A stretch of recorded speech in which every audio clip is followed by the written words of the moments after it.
യുകെയിൽ അത്യാവശ്യം സ്കാമും കാര്യങ്ങളൊക്കെ നടക്കുന്നുണ്ട്. നിങ്ങൾക്ക് യുകെയിൽ വന്നിട്ട് അങ്ങനെ ഒരു അനുഭവം ഉണ്ടായിട്ടുണ്ടോ?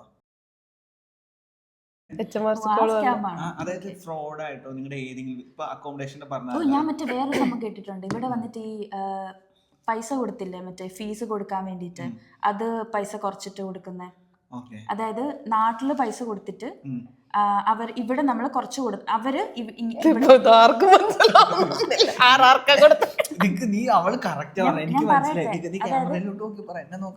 അതായത് നമ്മള് നമ്മുടെ ഫസ്റ്റ് സെമ്മിലെ ഫീ നമ്മൾ നാട്ടിൽ നിന്ന് അടച്ചിട്ടാണ് വരുന്നത്. സെക്കൻഡ് സെമ്മിലെ ഫീ നമ്മൾ ഇവിടെ വന്നിട്ടായിരിക്കും അടയ്ക്കുന്നത് ഒരു സെമസ്റ്റർ കഴിഞ്ഞ് കഴിയുമ്പോൾ. അപ്പം ആ ഫീസ് അടയ്ക്കാറായപ്പോഴത്തേക്ക് കുറച്ച് പേർക്ക് ഇതേപോലെ അവർ നാട്ടിൽ, അതായത് ഒരാളെ കോണ്ടാക്ട് ചെയ്തിട്ട് നാട്ടിൽ അവർ പൈസ അയച്ചു.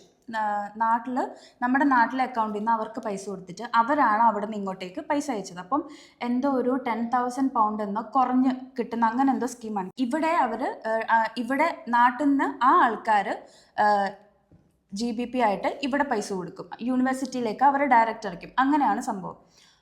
അപ്പം ഈ സ്റ്റുഡൻസിനൊരു 10,000 പൗണ്ട് അടുത്ത് എന്തോ ലാഭം കിട്ടും. അങ്ങനെ അത് കേട്ടിട്ട് ആൾക്കാരോ അത്രയും കുറഞ്ഞു കിട്ടുമല്ലോ എന്നോർത്തിട്ട് ചാടിക്കാർ അതിൽ വീഴും.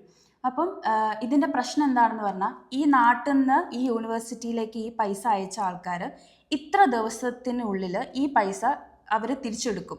അതായത് എന്തോ സ്കാം ത്രൂ ആണ്, അല്ലെങ്കിൽ അവരുടെ അക്കൗണ്ട് ത്രൂ അല്ല പൈസ അയച്ചത്, അങ്ങനെ ഓരോ റീസൺസ് പറഞ്ഞിട്ട് യൂണിവേഴ്സിറ്റിയുടെ നമുക്ക് അങ്ങനെ ചെയ്യാൻ പറ്റും. നാട്ടിൽ നിന്ന് ഇൻ്റർനാഷണൽ ട്രാൻസാക്ഷൻ ചെയ്ത് കഴിയുമ്പം ആ പൈസ നമുക്ക് റിട്ടേൺ എടുക്കാൻ പറ്റും.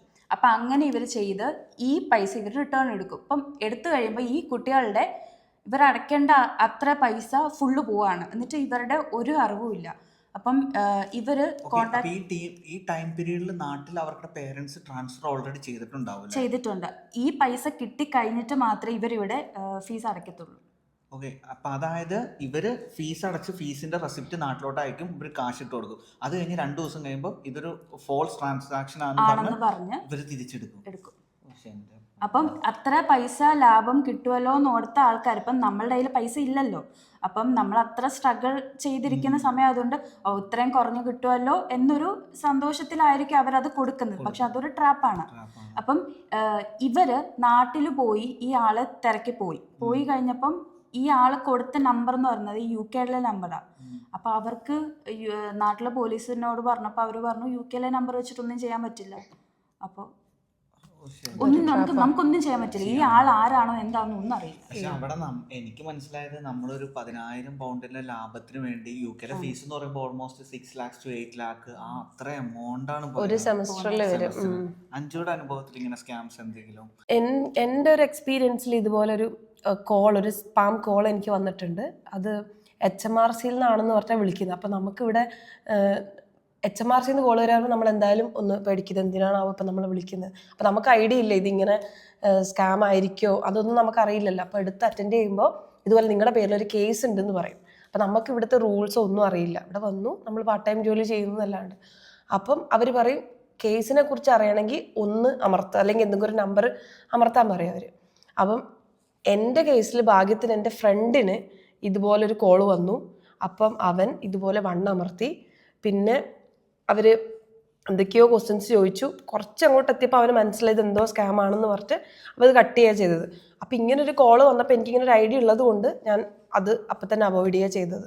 അപ്പം ഇതുപോലെ കോൾ കുറേ പേർക്ക് വരുന്നുണ്ട് HMRCന്ന് പറഞ്ഞിട്ട്. സത്യം പറഞ്ഞാൽ ഈ HMRCയുടെ മെയിൻ പ്ലാനിങ് എന്ന് പറയുന്നത് UK വന്നിട്ട് ഈ 3 മാസം 6 മാസം ആയവരെയാണ് മെയിൻലി അവർ ടാർഗറ്റ് ചെയ്യണത്. കാര്യം 3 വർഷമായപ്പോൾ എനിക്കും വന്നിട്ടുണ്ട്. പക്ഷെ ഈ തുടക്കക്കാരെ ടാർഗറ്റ് ചെയ്യുന്നതിൻ്റെ മെയിൻ ഉദ്ദേശം എന്താണെന്ന് വെച്ചാൽ അവർക്കൊരു ഫ്രണ്ട് സർക്കിൾ ആയിട്ടുണ്ടാവില്ല. ഇപ്പം അഞ്ചുയുടെ കേസിൽ 5 രക്ഷപ്പെട്ടതെന്ന് വെച്ചാൽ 5യുടെ ഫ്രണ്ടിന് ഓൾറെഡി ഒരു കോൾ വന്നുകൊണ്ട് പറയാൻ പറ്റി. അതേസമയം നമുക്കൊരു നല്ല ഫ്രണ്ട് സർക്കിളോ ഒന്നും ഇല്ലെങ്കിൽ ഇത് ആരോട് ഷെയർ ചെയ്യാൻ പറ്റില്ല. അപ്പം നമ്മൾ ഓൾറെഡി ടെൻഷനായിരിക്കും. എൻ്റെ പേരിലൊരു കേസ്, ഞാൻ അമർത്താം.